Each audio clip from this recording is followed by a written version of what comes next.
অবৈধ অনুপ্রবেশ ঘিরে সীমান্তে উত্তেজনা, ৩ দিন পর পঞ্চগড় থেকে ১০ জনকে ফেরত। এবার নওগাঁ শূন্য রেখায় ২৫ জন। লালমনিরহাটে বিজিবির বাধা।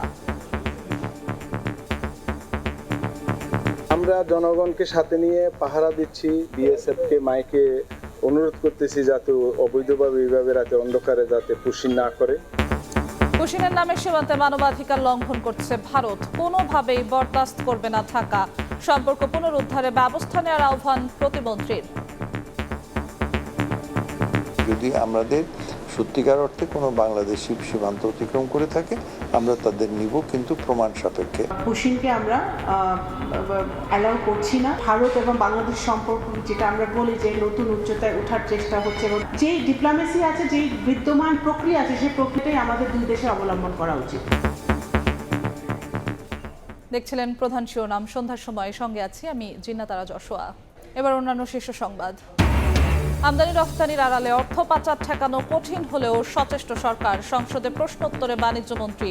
গুজব রোধে সাইবার সুরক্ষা আইনে আনা হচ্ছে সংশোধনী।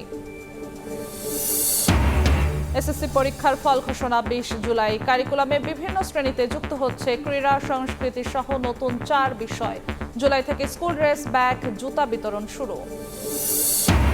হামে আরও ৮ শিশুর মৃত্যু। অ্যান্টিবডি তৈরি হতে লাগতে পারে ২০ জুন। নোটিশের জবাব পাওয়ার পরই ৮ দিনের বিষয়ে সিদ্ধান্ত। জনস্বার্থে কঠোর হতে পিছপা হবে না সরকার।